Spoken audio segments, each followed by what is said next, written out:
Welcome to the Nations vs. Nonprofits Weekly Briefing. This is your weekly briefing number 14, How Shellmound Narratives Get Misrepresented.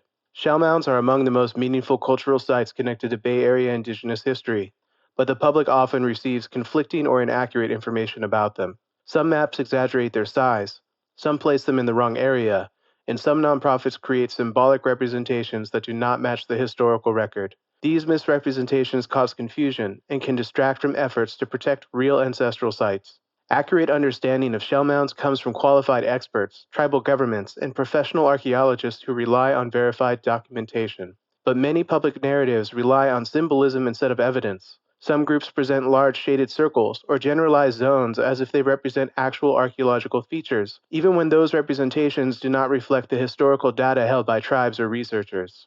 These symbolic maps often become the basis for public storytelling. Over time, the public loses track of which parts are evidence and which parts are interpretation. This leads people to believe the entire neighborhood or region was a single shell mound when that was never supported by archaeological evidence. Nonprofits sometimes lean into these symbolic narratives because they are easier to communicate, even when they contradict the research that tribal governments and experts rely upon. Misrepresentation also happens when people claim that certain areas are shell mounds without involving qualified professionals or consulting the tribes whose ancestors are connected to those sites. When symbolic narratives replace evidence, institutions and the public can end up supporting claims that are inaccurate. This weakens the protection of real ancestral places because attention is focused on areas that may not contain cultural material. This confusion harms tribes.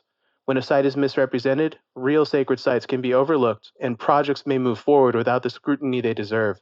Symbolic narratives can drown out the voices of actual tribal nations, especially when nonprofits attempt to speak with authority they do not hold. Understanding how shellmound narratives get misrepresented is essential for supporting real protection efforts. The goal is not to publicize sensitive locations. The goal is to recognize why accuracy matters and why qualified experts and tribal governments must guide these conversations. Once you understand how shellmound narratives become distorted over time, you can recognize the importance of relying on qualified experts and tribal governments. Accurate information protects real ancestral places and ensures that community advocacy is grounded in truth rather than assumption.